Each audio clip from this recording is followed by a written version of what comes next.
चलिए स्टार्ट करते हैं आज का टॉपिक, भारतीय कृषि में तकनीक का प्रयोग और उसका महत्व।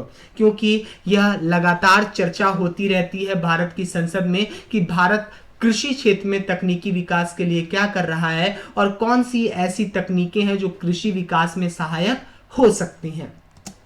तो सबसे पहले आखिर यह आर्टिकल चर्चा का विषय क्यों बना हुआ है, क्योंकि COP28 जो दुबई में सम्मेलन चल रहा है, जलवायु परिवर्तन सम्मेलन UNFCCC के माध्यम से, उसमें क्या हुआ है, एक नई योजना को आत्मसात किया गया है, अपनाने की बात की गई है, जिसका नाम है कृषि क्षेत्र में तकनीक का यानी नॉन मेष का प्रयोग। ठीक है, नॉन मेष के प्रयोग की बात की गई है और इसीलिए यह व्यापक रूप से हम सभी के बीच चर्चा का विषय है। लेकिन कृषि क्षेत्र को पढ़ने से पहले अगर मैं आपसे पूछूं कि आखिर इस क्षेत्र में जो उपलब्धि आज तक प्राप्त है, क्या उसका इतिहास आप जानते हो, समझते हो? तो आप कहोगे हाँ सर, मुझे याद आ रहा है सिंधु घाटी सभ्यता से ही हमारे पास इसकी चर्चा मिलती है। जैसे जलवायु परिवर्तन में कृषि नॉनमेष मिशन प्रारंभ किया गया तो तुरंत मेरे दिमाग में आया ना कि कैसे इसका इतना प्रासंगिकता बताई जाए कि जो एग्रीटेक है, एग्री टेक्नोलॉजी है, उसको बताने से पहले हम कृषि का एक मानचित्र आपके दिमाग में डाल दें, एक माइंड मैप डाल दें। तो हमने सोचा कि सबसे पहले भाई क्या किया जाना चाहिए, तो सबसे पहले किया यह जाना चाहिए कि आपके दिमाग में याद दिलाई जाए उस कॉन्सेप्ट की जो प्राचीन समय से भारत में कृषि प्रणाली को समझाती रही है और परिलक्षित करती रही है। कौन सी प्रणाली है? याद करिए, मेहरगढ़ शब्द का नाम आपने सुना होगा। मेहरगढ़ में कृषि के सर्वप्रथम साक्ष्य मिले हैं भारतीय उपमहाद्वीप में। फिर लोहरादेव, यहां चावल के साक्ष्य मिले हैं आपको, चावल के उत्पादन के। ऐसे बहुत सी प्रासंगिकताएं आप देखेंगे जो यह प्रदर्शित करती हैं कि भारत में कृषि की प्रधानता रही है और भारत एक कृषि प्रधान देश है। कई बार मैं ये आपको कहता भी हूं कि हम और आप कितने भी शहरों से जुड़े हुए लोग हों और कहें कि हम शहरी हैं, लेकिन हम इससे इनकार नहीं कर सकते कि हमारे गांव में हमारे पूर्वज रहा करते थे, यानी हमारे पूर्वजों में से कोई ना कोई गवैया जरूर रहा है।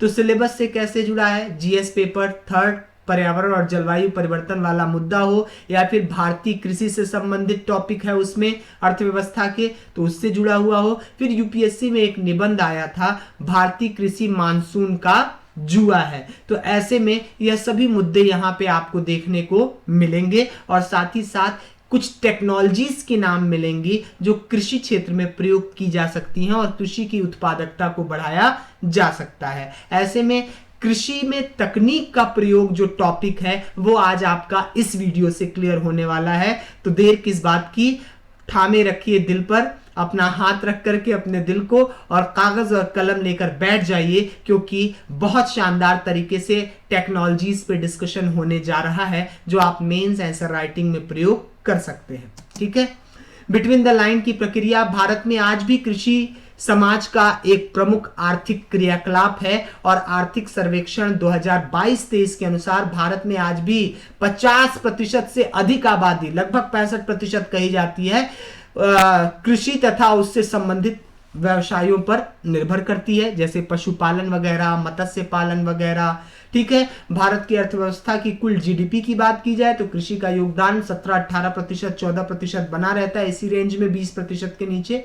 ऐसे में इस क्षेत्र का विकास तथा इस क्षेत्र से संबंधित लोगों की सामाजिक आर्थिक उन्नति के लिए बदलते पर्यावरण और जलवायु परिवर्तन के दौर में तकनीक को अपनाना अपरिहार्य हो जाता है, क्योंकि हम परंपरागत कृषि करते करते एक जमीन की उर्वरा शक्ति को समाप्त कर देते हैं। साथ ही साथ जो विश्व तकनीक का प्रयोग करके 1 हेक्टेयर क्षेत्र में 10 टन अनाज उपजा रहा है, वहीं हम 1 हेक्टेयर क्षेत्र में 5 टन भी उपजा नहीं पा रहे हैं, तो हमारे लिए समस्या है ना। तो हमें तकनीक को समझना होगा, हम विश्व से पीछे कैसे रह सकते हैं। ऐसे में जमीन हमारे पास सीमित है। अब बताइए, भारत के पास जो जमीन है 32 लाख वर्ग किलोमीटर की जो बात की जाती है, ठीक है, लगभग वह 33 मान लीजिए, ठीक है। तो उसकी जो बात की जा रही है, तो हमारे पास जमीन जो है वो तो जमीन का टुकड़ा सीमित है, लेकिन इस जमीन पे रहने वाले 1951 में 36 करोड़ लोग थे, और इसी जमीन पे आज रहने वाले 141 करोड़ लोग हैं, 121 करोड़ लोग हैं।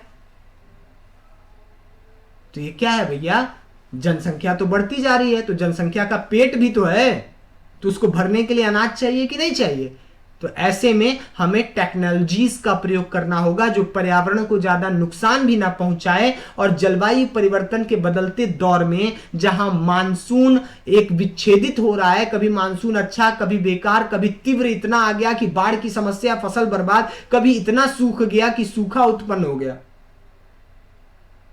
इतनी तेज धूप हुई कि फसल जल गए, इतना खाद डाला जा रहा है कि कृषि क्षेत्र में जो खेती है उसका एक मानसून का जुआ बन गई है।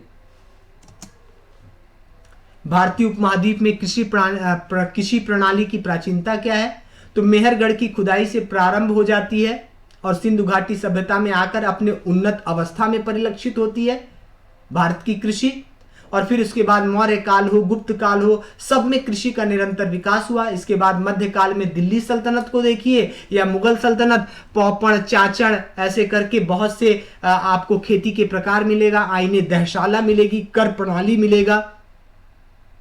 मोहम्मद बिन तुगलक के द्वारा जमुना दोआब में कर वृद्धि कर रहा है, सिंचाई पद्धति बढ़ा रहा है। ग्यासुद्दीन तुगलक नहरों का शासक कहा जाता है, कृषि पद्धति को विकसित करने के लिए नहरों का विकास कर रहा है। जलालुद्दीन मोहम्मद अकबर बहुत सारी कृषि प्रणालियों को बेहतर करने की शुरुआत कर रहे हैं, अकबर की नीतियों को अपना रहा है शेरशाह सूरी की नीतियों को अपना रहा है अकबर, क्योंकि हुमायूं के बाद शेरशाह और उसके बाद फिर अकबर आते हैं, समझ रहे हैं। परंतु आधुनिक काल में जैसे ही ब्रिटिश ईस्ट इंडिया कंपनी आई, भारत में कृषि प्रणाली का व्यवसायीकरण हो गया, आर्थिक लाभ के लिए किसानों का शोषण किया जाने लगा, नील की खेती जबरदस्ती बुआई जा रही है और खेत में मिट्टी का जो उर्वरा शक्ति वो खत्म होती जा रही है। पश्चिमी देशों का प्रभाव बढ़ता चला गया, हम एक ही फसल को बार बार उपजा रहे हैं, हम समझ ही नहीं रहे हैं कि मिट्टी को किस खाद की आवश्यकता है, बस यूरिया ठेले जाओ। तो वर्तमान में जलवायु परिवर्तन का संकट जहां तेजी से बढ़ रहा है, कृषि की उत्पादकता घट रही है, मानसून प्रणाली को प्रभावित कर रहा है ये जलवायु परिवर्तन, अत्यधिक वर्षा तो कम वर्षा, तो भारत का एक बड़ा कृषक वर्ग मानसूनी वर्षा पर आधारित है, क्योंकि भारत में अभी भी सिंचाई की व्यवस्था निम्नतर स्तर पर है। अब बताइए, पर्वतीय क्षेत्र है, पठारी क्षेत्र है, मैदानी क्षेत्रों में तो आसानी से पानी पहुंच जाता है नदियों का, नालों के द्वारा, पंपसेट के द्वारा, लेकिन आज भी पठारी क्षेत्रों में तालाबों से, कुओं से सिंचाई की जा रही है, कितना मुश्किल है।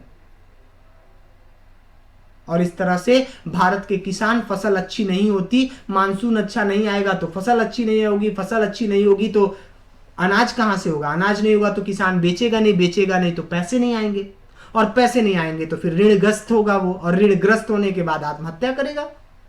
राष्ट्रीय अपराध रिकॉर्ड ब्यूरो के आंकड़े उठाइए, पता कर लीजिए कितनी आत्महत्याएं हो रही हैं। वहीं जलवायु परिवर्तन के कारण भारत पर प्रत्येक वर्ष अरबों डॉलर का राजस्व का भार पड़ता है।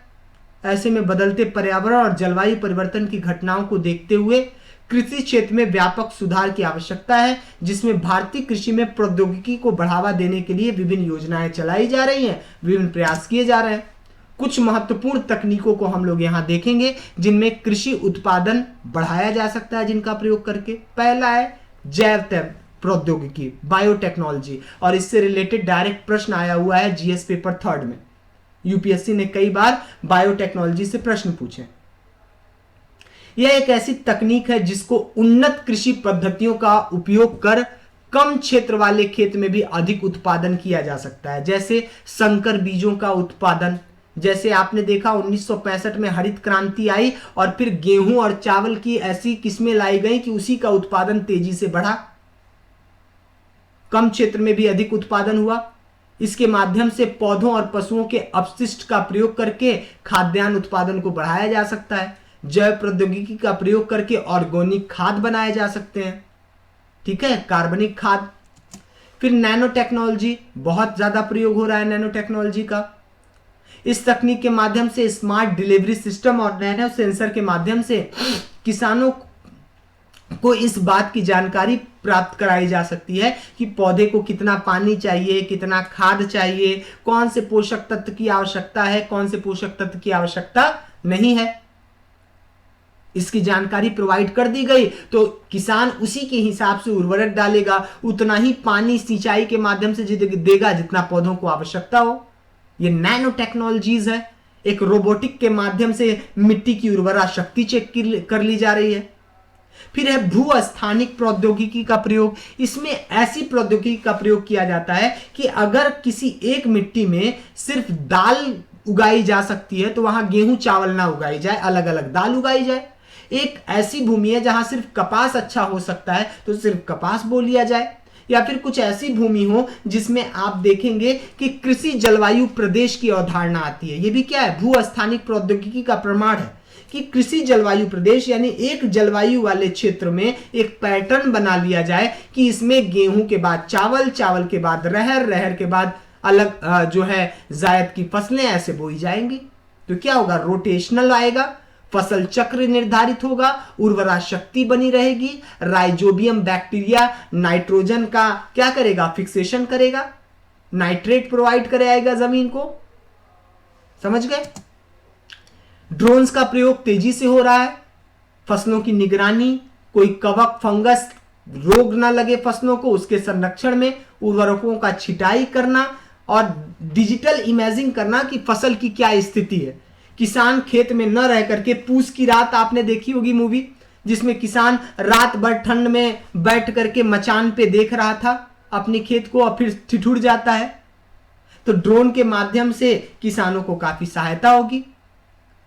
जेनेटिक इंजीनियरिंग, इसमें पौधों और जीवों को एक दूसरे पौधे और जीव से स्थानांतरित कर दिया गया। जैसे किसी पौधे में वो बढ़िया पौधा है लेकिन उसमें किसी जीन की कमी आ रही है, किसी एंजाइम की कमी हो रही है, किसी पोषक तत्व की कमी हो रही है, तो जेनेटिक इंजीनियरिंग के माध्यम से अगर उसमें कुछ खराबी है तो उस खराबी वाले लक्षण को निकाल करके अच्छे लक्षण डाल दिए जाए। ऐसे ही तो बीटी कॉटन बनाया गया है, जेनेटिक इंजीनियरिंग का ही तो उदाहरण है कि उसमें कीड़े नहीं लगेंगे, आसानी से बैगन का उत्पादन हो सकेगा। बीटी कपास वगैरह आप देखते होंगे, कपास का उत्पादन होता है जिसमें कीड़े न लगे, प्रतिरोधक हो, कम पानी की आवश्यकता हो। इस प्रौद्योगिकी का प्रयोग करके आसानी से सूखा प्रतिरोधी और कीटों से बचाव वाले पौधे बनाए जा सकते हैं। बीटी कॉटन भारत में उत्पादन कितना तीव्रता से बढ़ा, जेनेटिक इंजीनियरिंग का उदाहरण है। भैया चुनौतियां क्या है, आप बताइए। चुनौतियां तो होंगी ही ना।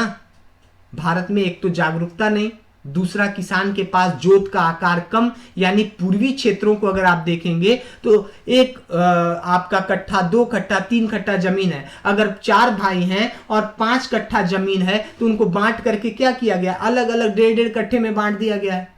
और सोचो अगर पूरा एक साथ 10 कट्ठा और 5 कट्ठा रहे और फिर कृषि हो तो उत्पादकता बढ़ेगी। पांचों भाई आपस में लड़ गए, भाई भतीजावाद हो गया, हमारी जमीन तुम्हारी जमीन, और वो जमीन का जोत का आकार छोटा हो गया तो ना उसमें ट्रैक्टर चल पा रहा है, ना हल चल पा रहा है, ना उत्पादन हो पा रहा है। जागरूकता का अभाव है, प्रशिक्षण और कौशल की कमी है। आज भी भारत में किसानों के पास मोबाइल थोड़ी है भैया कि वो जान सकें कि किसान कॉल सेंटर क्या है, कितना प्रयोग करना है उसका।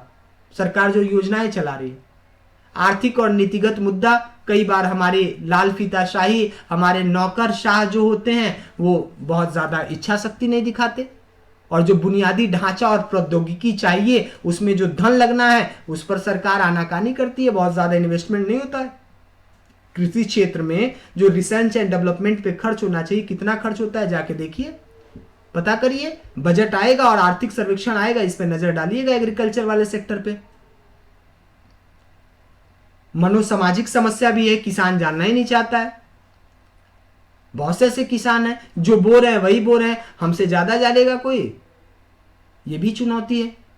तो भाई इन सब चुनौतियों को दूर करने के लिए क्या क्या सरकारी पहले है, आपको ये भी तो बताना होगा अपने एक प्रश्न में कि कृषि प्रौद्योगिकी के संबंधित पहल क्या है सरकार की। एग्री स्टैक योजना, डिजिटल कृषि मिशन, एकीकृत किसान सेवा मंच, किसान कॉल सेंटर, किसान सुविधा ऐप, कृषि बाजार ऐप, मृदा स्वास्थ्य कार्ड जिसको सॉइल हेल्थ कार्ड कहते हैं, कृषि मशीनीकरण पर उप मिशन चलाया जा रहा है, प्रधानमंत्री फसल बीमा योजना, प्रधानमंत्री किसान सम्मान योजना, ये सभी अलग अलग प्रकार की योजनाएं चला करके कृषि पद्धति में ड्रोन के प्रयोग, जैव प्रौद्योगिकी के प्रयोग को बढ़ावा दिए जाने की बात चल रही है और जलवायु परिवर्तन से जोड़ करके कृषि को अब देखा जाने लगा है। ठीक है, तो इतना ही था आज की इस वीडियो में। उम्मीद है आपको भारतीय कृषि में प्रौद्योगिकी के प्रयोग से संबंधित जो प्रश्न आएंगे उसको आप आसानी से टैकल कर सकोगे, मैक्सिमम नंबर गेन करोगे और यही रिजल्ट मित्रा का दावा है आप लोगों के लिए। लगातार आप करंट अफेयर में नजरिया मेंस की सीरीज को देखते रहे तो टॉप 10 में रैंक आपकी होगी। मिलते हैं अगले एपिसोड में अगले दिन, तब तक के लिए जय हिंद, नमस्कार, सत श्री अकाल, आदाब। देखते रहिए और कमेंट करते रहिए नजरिया मेंस की इस सीरीज पर। जय हिंद।